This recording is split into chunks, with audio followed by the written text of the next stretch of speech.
నమస్తే, welcome to #you. నేను మీ వరుణ్. ప్రస్తుతం అధికారం కోల్పోవడంతో లోకల్ లీడర్లు డైలమాలో పడ్డారు. బీఆర్ఎస్కి సంబంధించిన లీడర్లు అయితే అని చెప్పి స్పష్టంగా తెలుస్తోంది. ఏదైతే సర్పంచ్, ఎంపీటీసీ, జెడ్పీటీసీలోనూ ఇదే గందరగోళం నెలకొంది. అధికారం లేకపోవడంతో 5 ఏళ్లు గులాబీ దళంలోనే కొనసాగడం కొంచెం కష్టంగానే ఉంటుంది అని చెప్పేసి వారు భావిస్తున్నట్టుగా తెలుస్తుంది. ప్రస్తుతం తాజా మాజీ ఎమ్మెల్యేలు కూడా సహకారంకు సంబంధించి కూడా లేకపోవడంతో కొంత కాంగ్రెస్ వైపు చూస్తున్నారు అనే టాక్ అయితే నడుస్తోంది. సో పార్టీ కేడర్ను నిలబెట్టుకోవడానికి అధిష్టానం కొంత పాటలు పడుతున్నట్టుగా, అదేవిధంగా పార్టీకి సంబంధించినటువంటి సీనియర్ నేతలు ఎవరైతే ఉన్నారో వారందరూ కూడా కొంత చూసి చూడనట్టుగా ఉంటున్నారని చెప్పేసి తెలుస్తోంది. సో నేతలు తీరు మార్చుకోకపోతే రానున్న రోజుల్లో పంచాయతీ ఎన్నికలకు సంబంధించి బీఆర్ఎస్కు కష్టాలు తప్పవు అని చెప్పి తెలుస్తుంది. అసెంబ్లీ ఎన్నికల్లో బీఆర్ఎస్ పార్టీ ఓడిపోయిన తర్వాత అధికారం కోల్పోవడంతో లోకల్ లీడర్లు కొంత డైలమాలో పడ్డారు. పార్టీలో కొనసాగాల, ఇతర పార్టీలోకి వెళ్ళాలా అనేది చెప్పేసి వాళ్ళు ఆలోచిస్తున్నారు. బీఆర్ఎస్ పార్టీ అధికారంలోకి వచ్చాక ఇతర పార్టీ లీడర్లను కూడా వాళ్ళ పార్టీలోకి చేసుకున్నటువంటి పరిస్థితి. ఇంతకాలం పాటు పార్టీలో ఉండి పదవులు అనుభవించారు. సో సర్పంచ్, ఎంపీటీసీ, జెడ్పీటీసీలుగా గెలుచుకున్నారు. ఇతర పార్టీల నుంచి వలస వచ్చిన నాయకులు ప్రస్తుతం ఉండడంతో ప్రస్తుతం సుమారు 80% మంది స్థానిక సంస్థలకు సంబంధించిన ప్రజాప్రతినిధులు బీఆర్ఎస్కి చెందిన వారే. అయితే రాష్ట్రంలోని పార్టీ అధికారంలో ఉంటే వారికి కొంత ప్రియారిటీ ఉంటుంది. సో నిధుల నుంచి మొదలుకొని ఏ పనైనా కావాలంటే అధికార పార్టీయే కీలకం కాబట్టి కొంత దీంతో స్థానికంగా అభివృద్ధి పనులు చేసుకోవాలంటే ఖచ్చితంగా అధికారం అవసరం, లేకుంటే ప్రజల నుంచి సైతం ఒత్తిడి వచ్చే అవకాశం ఉంది అని చెప్పేసి వాళ్ళు భావిస్తున్నట్టుగా తెలుస్తుంది. సో ఇలాంటి పరిస్థితుల్లో 5 ఏళ్ల పాటు ఎలా కొనసాగాలి అనేది వారు కొంత తలమునకలెత్తినటువంటి పరిస్థితి. దీంతో ఏం చేయాలనే దానిపై కొంత సందిగ్ధం నెలకొంది. రాష్ట్రంలో కాంగ్రెస్ పార్టీ అధికారంలోకి వచ్చింది. 5 ఏళ్ల పాటు ఆ పార్టీకి చెందిన వారిదే కొంత పెత్తనం నడిచే అవకాశం ఉందని చెప్పేసి వారు భావిస్తున్నట్టుగా తెలుస్తుంది.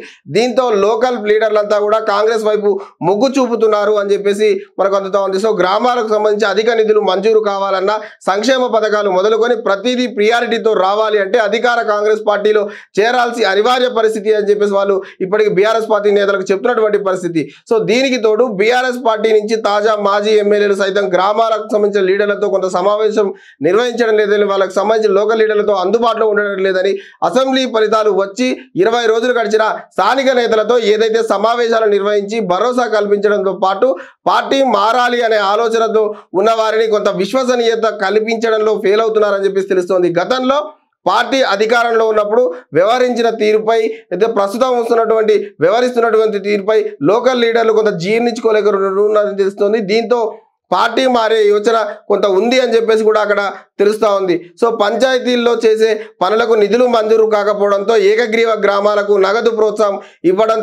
ఇవ్వకపోవడంతో కొంత స్థానిక ప్రజాప్రతినిధులు కూడా తీవ్ర వ్యతిరేకతతో ఉన్నారు. ఇన్నాళ్ళు బీఆర్ఎస్ పార్టీకి సంబంధించినటువంటి అధికారంలో ఉండడంతో పార్టీని వీడేది లేదు, నిధులు వస్తాయేమో అన్న ఆశలతో వాళ్ళు ఉన్నటువంటి పరిస్థితి. అయితే తాజాగా అధికారం మార్పిడి జరగడంతో స్థానిక నేతలంతా పార్టీ మారేందుకు రంగం సిద్ధం చేసుకున్నారు అని కూడా తెలుస్తూ ఉంది. అదే జరిగితే గ్రామ స్థాయిలో గులాబీ పార్టీకి సంబంధించి కొంత ఉనికి ప్రశ్నార్థకంగా మారే పరిస్థితి ఉంది అని చెప్పేసి తెలుస్తోంది. ఈ పరిణామాల నుంచి ముందే గ్రహించినటువంటి పార్టీ అధిష్టానం స్థానిక ప్రజాప్రతినిధులను కట్టడి చేసే ప్రయత్నాలు షురూ చేసినట్టుగా సమాచారం అందుతోంది.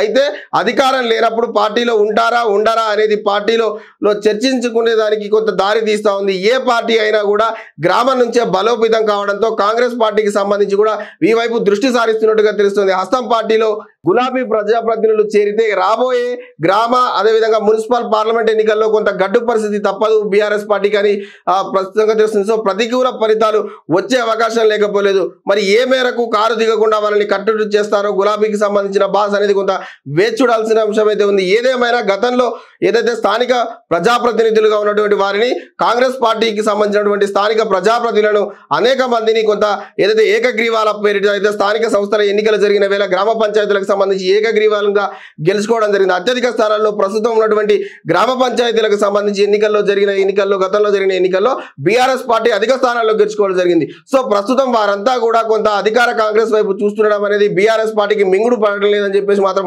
స్పష్టంగా తెలుస్తుంది. ఒకవేళ ఇదే కనుక వాస్తవం అయితే సో బీఆర్ఎస్ పార్టీకి సంబంధించి గ్రామాలకు సంబంధించి పరిస్థితి ఇలా ఉంటే పార్లమెంట్ ఎన్నికల్లో కొంత ఉనికి ప్రశ్నార్థకంగా మారే పరిస్థితి ఉంది అని చెప్పేసి కూడా కొంత బీఆర్ఎస్ నేతలు భావిస్తున్నట్టుగా తెలుస్తుంది. సో మరిన్ని తాజా సమాచారాల కోసం చూస్తూనే ఉండండి #యు.